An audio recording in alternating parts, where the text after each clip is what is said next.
শ্রীকৃষ্ণ বলেছিলেন যে মানুষের ধ্বংসের কারণ তিনটি দ্বার। এই ভিডিওটি দেখুন, সব জানবেন বিস্তারিতভাবে। শ্রীমদ্ ভগবদ্ গীতা জীবনের প্রতিটি সমস্যার সমাধান দেয়। গীতায় শ্রীকৃষ্ণ যে বিষয়গুলি উল্লেখ করেছেন তা একজন ব্যক্তিকে আজকের জীবনেও এগিয়ে যেতে অনুপ্রাণিত করে। এর সাথে এটি প্রতিটি সমস্যার সমাধান এবং জীবনে সাফল্য অর্জনে সহায়ক প্রমাণিত হয়। গীতায় পাপের তিনটি দ্বার রয়েছে। কাম, রাগ এবং লোভ একজন ব্যক্তির পতনের দিকে পরিচালিত করে। কৃষ্ণ এই তিনটি ত্যাগ করার পরামর্শ দেন। ভিডিওটি ভালো লাগলে চ্যানেলটি সাবস্ক্রাইব করুন।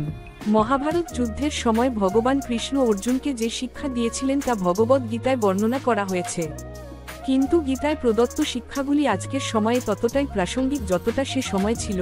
যে ব্যক্তি সেগুলি অনুসরণ করে সে কখনো জীবনে সমস্যার মুখোমুখি হয় না এবং এমনকি সবচেয়ে কঠিন পথটিও সহজেই সম্পন্ন হয়। এর পাশাপাশি তিনি সবসময় জীবনে সঠিক দিক নির্দেশনা পান। গীতা তিনি জীবনের সমস্ত সমস্যার সমাধান করেন। রেনেকি সময়ে কিছু আচরণ এবং অভ্যাস রয়েছে যা মানুষের জীবনে প্রয়োজনীয়, কিন্তু কিছু অভ্যাস আমাদের ভুল পথে নিয়ে যায় এবং আমরা পড়ে যেতে শুরু করি। গীতার 16তম অধ্যায়ের 21 নং শ্লোকে এই ধরনের তিনটি অভ্যাস পাওয়া যায়, যেখানে শ্রীকৃষ্ণ পাপের তিনটি প্রধান দ্বার বর্ণনা করেছেন। এই শ্লোকের মাধ্যমে তিনি তিনটি প্রধান অভ্যাসের কথা বলেছেন যা মানুষকে অবনতির দিকে নিয়ে যায়। সুতরাং আসুন জেনে নেওয়া যাক কোন দরজাগুলি একজন ব্যক্তির পতনের দিকে পরিচালিত করে। ত্রিগুণ নকস্য দ্বারা মনের ধ্বংস।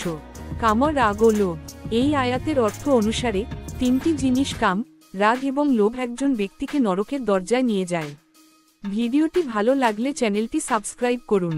কাম, কামনা। একজন ব্যক্তির মনে কাম, কামনা এর প্রভাবে তার আসক্তি এবং কামনা বৃদ্ধি পেতে শুরু করে, যা তার জ্ঞানকে আবৃত করে এবং এর কারণে ব্যক্তিটি পাপ অনুশীলন করতে বাধ্য হয়।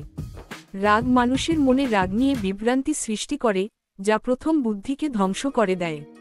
রাগের সময় ব্যক্তির বিবেক কাজ করে না এবং সে হিংসা, অপব্যবহার এবং খারাপ কাজের দিকে যেতে শুরু করে। এটাই মানুষের ধ্বংসের কারণ। তাই রাগ করার পরিবর্তে মনকে শান্ত রাখতে হবে। লোভ। শ্রীকৃষ্ণ বলেছেন যে আপনার যা আছে তাতে সন্তুষ্ট থাকুন, কারণ একজন ব্যক্তির লোভ কখনোই শেষ হয় না এবং তারপরে তিনি আরও বেশি পাওয়ার আকাঙ্ক্ষায় অরাজকতার পথ বেছে নেন। একজন ব্যক্তি মিথ্যা, প্রতারণা, চুরি এবং অন্যান্য অধার্মিক কাজ করে। তারপর এটি এর পতনের কারণ হয়ে ওঠে এবং এর ধ্বংসের দিকে পরিচালিত করে। প্রিয় বন্ধুরা, আজকের ভিডিওতে এতটুকুই। ভিডিওটি ভালো লাগলে চ্যানেলটি সাবস্ক্রাইব করতে ভুলবেন না যেন।